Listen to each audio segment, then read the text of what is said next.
This is a Toyota GR Yaris, and it has the word Yaris in its title, but it's not actually very much like a Yaris at all. Let me explain. There have been road-going, rally-inspired specials in the past, but none quite like this. Toyota built the GR Yaris not because it had to homologate it, just because it wanted to.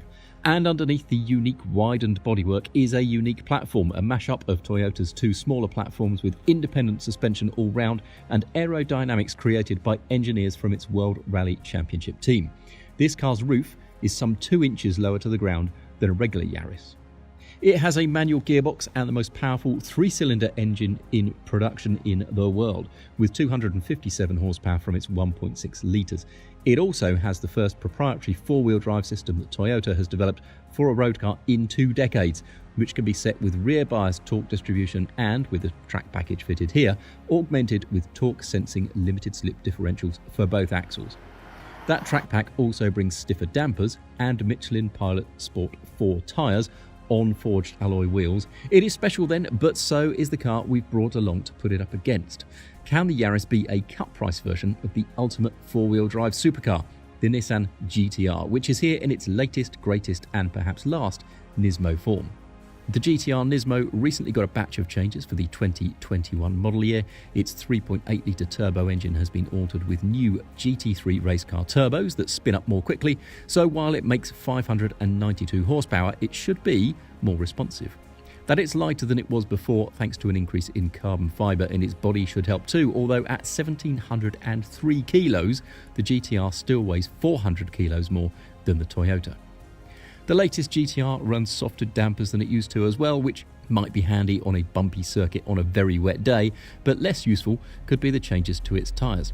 There is one less groove on the Dunlop Sport Max tyres, which increase rubber on the road by 11%, and with a new compound said to be 7% more grippy, while a rounder shoulder is meant to put more tyre in contact with the road and increase cornering force by 5%. That is, however, in the dry, and I suspect none of that was designed with a very wet, very short circuit in mind on a near freezing cold day in Wales. But let's see. And so the question is, what's it like with all of those bespoke, expensive changes?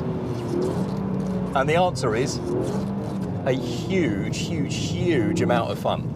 So you can put the 4-wheel drive system through various modes. You can run it in normal, which has a very slight front bias, track, which is 50-50 front and rear, or sport, which is what I've got it in now, which puts a little bit more power to the back than it does to the front.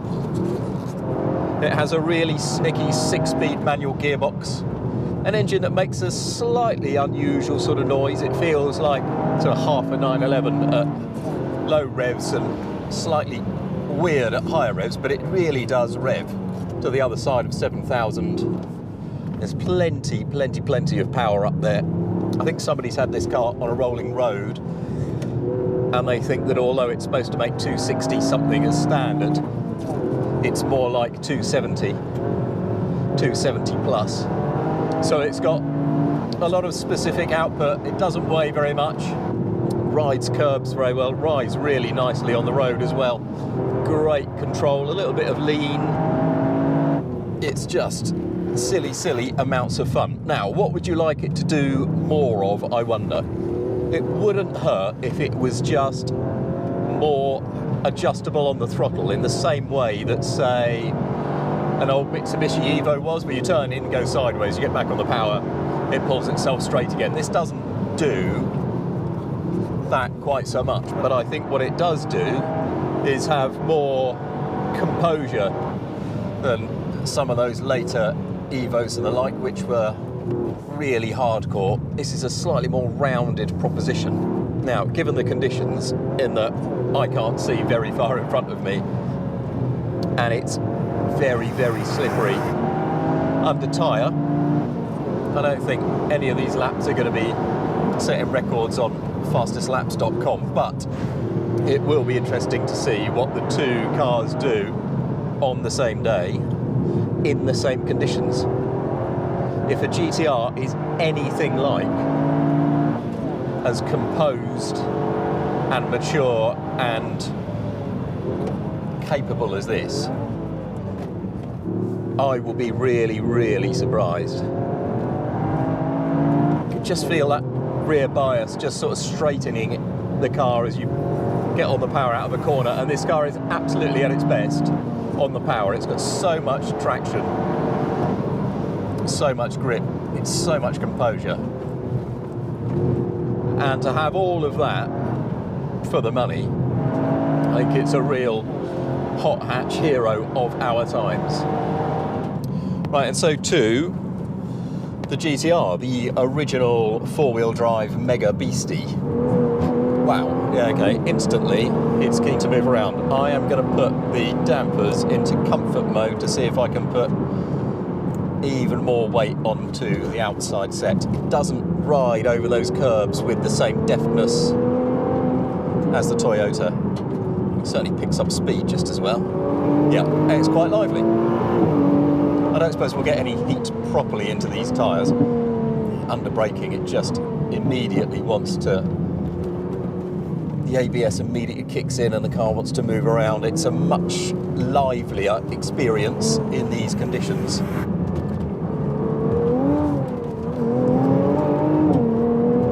In a way, I do wish the Toyota did that a bit more, had a bit more rear bias when you're in sport rear.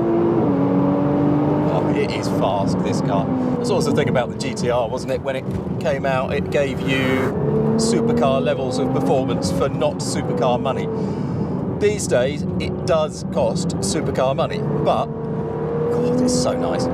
It does also still give you supercar plus, perhaps, levels of performance. I don't know which bona fide supercars. I say bona fide supercars. This is one when you consider the depth of engineering, but it's made by a mainstream manufacturer, which is, you know, the slight anomaly with it. But if you're in a Ferrari or Lamborghini, would either of them be anything like as capable as this in these conditions? Okay, so even in all soft, it's still not as pliant and friendly as the Yaris, and that's not all down to the power. That's also down to the amount of wheel travel that it has or doesn't have. I may put it through into one of the stiffer modes just to see what it's like, but my guess is it will get even more angry and keen to slide around, but we'll see. Right, so that's R on the dampers. It's no less edgy, but you don't get the body movements with it, so actually maybe it is preferable, even in very wet conditions in which you think actually slackening things off a little would be better. It probably is better in R mode than it is in the softer modes, just because body movements are better tied down. I mean, the movements are quicker, but they're also regained more quickly. Now there's a bit of warmth into the brakes and tyres, not that much, but you can start to lean on them a bit more, and the car becomes a little bit more faithful and trustworthy. It's still very adjustable on the throttle, but much better than I would have expected. Perhaps still not quite as amiable as the Toyota, but it is finding grip, it is finding traction, but it is also finding real adjustability. God, it's pushing on down that straight. I'm not entirely sure what speed it's getting up to, but it's a fairly rapid one. And this corner is great, as you just trail the brakes in, it gets the nose as planted as it's going to be, and then it straightens its line really nicely on the throttle. I mean, it is an aging car, the GTR, but it still has absolutely loads of moves. It's really something. Steering's great too.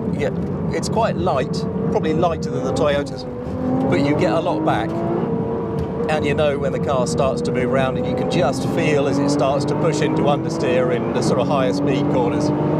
Is the Toyota a cut price GTR?